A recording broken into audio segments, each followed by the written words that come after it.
श्री महालक्ष्मी देवीची कहाणी. श्री गणेशाय नमः. ध्यानी घ्यावी श्री लक्ष्मी देवीची कहाणी. द्वापार युगातली सौराष्ट्र देशाची मोहनी आटपाट नगर होतं. तिथे एक राजा होता. राजाचं नाव होतं भद्रश्रवा. तो शूर होता, दयाळू होता, प्रजादक्ष होता, देवा ब्राह्मणांना साधू संतांना सुखवीत होता. राजाच्या राणीचं नाव होतं सूरचंद्रिका. ती रूपानं सुंदर होती, पण स्वभावाने गर्विष्ठ होती. मागच्या जन्मी ती होती एका वैश्याची बायको. नवऱ्याचे तिचं भांडण होई. घरी वैतागली. घरी निघून रानात तिने पाहिले सुवासिनींना व्रत करताना. लक्ष्मी व्रत तिनं पाहिलं व त्यांच्याबरोबर तिनंही ती व्रत केलं. दुःख गेली, दारिद्र्य संपले, परिस्थिती सुधारली, देवीची भक्ती फळाला आली.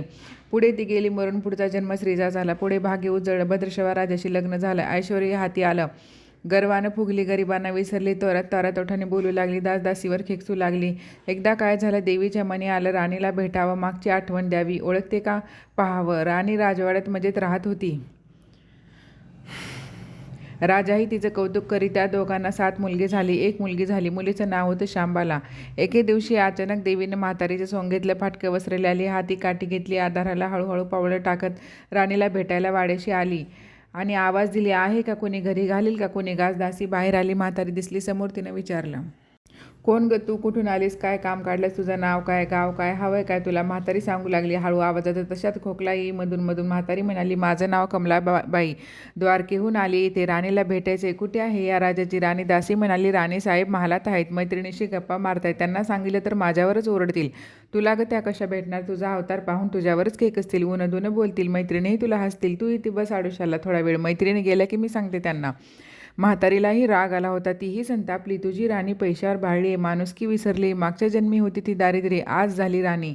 पण ती माझ्यामुळेच ना. मीच तिला देवीचं व्रत सांगितलं, तिनं ते केलं. आता देवीच्या कृपेने राणी पदावर बसली, पण देवीची आठवणी राहिली नाही. तिला संपत्तीचा गर्व झालाय. डोळ्यावर पैशाची धुंदी आली. गोरगरिबांना कशाला विचारेल ती? थोरा मोठ्यांच्या मुली मैत्रिणी झाल्या. म्हातारी गरीबन भिकारी, तिला ग कोण विचारते? ही राणी लक्ष्मी व्रत विसरून गेली. घेतला वसा टाकून दिला, उतली मातली. पण याचं फळ तिला भोगावंच लागेल. नंतरच तिचे डोळे उघडतील. जाते मी परत. दासीनं म्हातारीला पाणी दिलं, हात जोडले, म्हणाली, मला सांगाल ती व्रत मी ते नेमानं करेन. उतणार नाही, मातणार नाही, घेतला वसा सोडणार नाही, दिलेला शब्द विसरणार नाही, मोडणार नाही. म्हातारीनं त्या दासीला व्रताचा वसा सांगितला.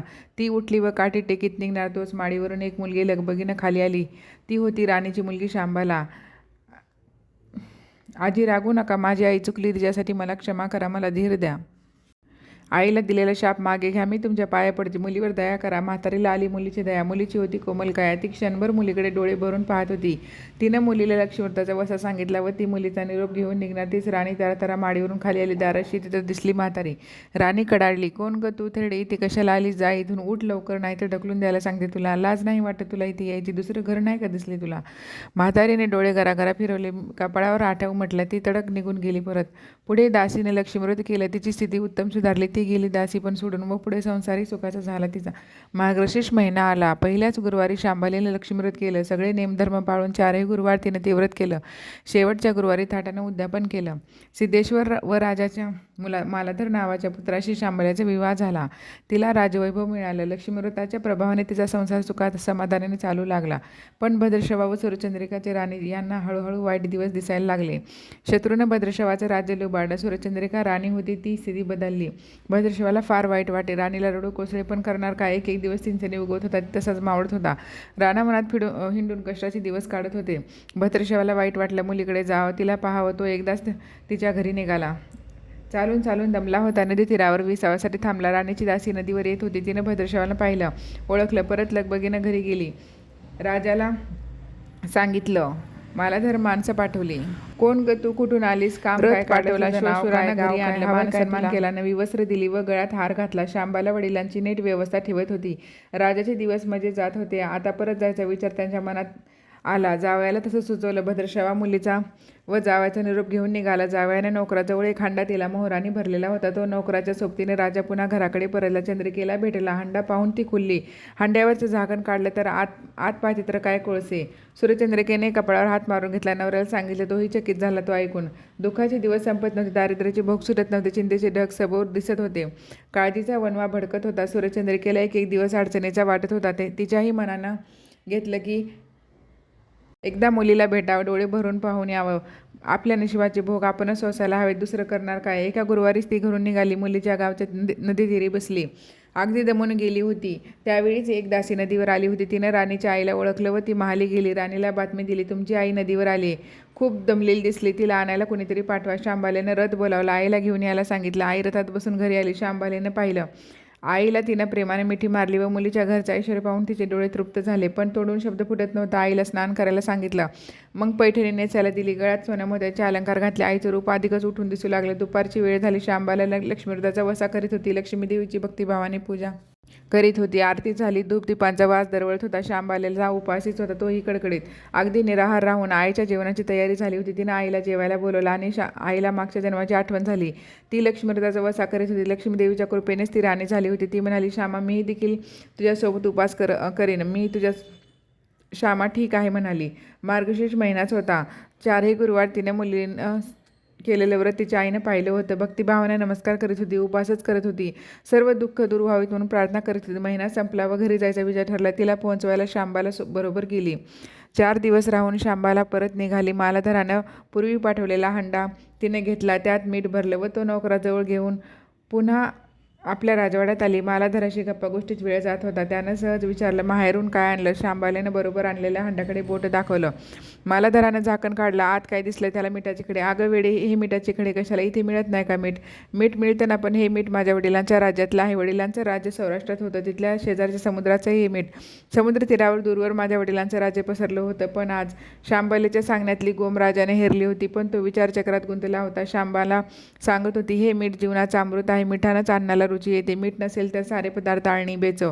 जो माणूस जिथं मीठ खातो तो धन्याशी नेहमी इमानी राहतो. त्यांचं रक्षण करतो. कामात करसूत झाली तर प्राणार्पणही करतो. मालाधराचं विचारचक्र थांबलं नव्हतं. त्यानं ताबडतोब आपले सेवक आपल्या सासऱ्याकडे भद्रशवाकडे पाठवले व त्यांना ताबडतोब बोलावून घेतलं. भद्रशवाला या तातडीची बोलवण्याचा काहीच अर्थ कळत नव्हता, पण अधिक विचार न करता तातडीने जावयाकडे आला. दोघांची गुप्त बैठक झाली व त्यातून एक नवा विचार निश्चित ठरला. भद्रशवांना आपली अनुमती दिली होती. मालाधरांना आपल्या मुख्य सेनापतींना ताबडतोब भेटून जाण्याची आज्ञा केली. सेनापती आले व त्यांनी मालाधरांना आदरपूर्वक वंदन केले. काय आज्ञा असे नम्रपणे विचारले. भद्रशवाचं राज्य जिंकून घेतलेल्या शत्रूवर ताबडतोब स्वारी करून जायचं. प्रत्येक सैनिकाच्या हाती एका हंड्यातला मिठाचा एक खडा द्यायचा. शपथ घेऊन शर्तीने झुंजायला सांगायचं. राजाच्या आज्ञेनुसार सेनापतीने सर्व व्यवस्था केली व दुसऱ्या दिवशी सर्व सेना घेऊन शत्रूवर चाल केली. शत्रू बेसावत. मालाधराचे सैनिक अधिक सावधगिरीने शत्रूच्या राज्यात तुटून पडले. घणाघाती लढाई सुरू होती, पण मालाधराच्या सैनिकाचा पवित्र शत्रूला आवडताच येत नव्हता. शत्रूचे सैनिक जमिनीवर कोसळत होते. मालाधराचे सैनिक पराकष्टाने पुढे सरसावत होते. युद्धाचा तांडव अखंड चालू होता. सूर्य पश्चिमेकडे सरकत होता. थोड्याच वेळात अंधार पसरणार होता. मालाधराचे सैनिक अधिक ईर्षेने पुढचं पाऊल टाकत शेवटी विजय त्यांचा झाला. मालाधराच्या सैन्याने शत्रूचा पुरा फडशा पाडला होता. मालाधराच्या सैन्यानं भद्रशवाचं राज्य पुन्हा मिळवून दिलं होतं. मालाधराला व शांबाल्याला आनंदाची बातमी सेनापतीने ताबडतोब कळवली. मागे राहिलेल्या सैनिकांनी त्यांच्या शत्रूच्या राज्यातील मुख्य खजिना लुटला व अफाट संपत्ती मिळवली.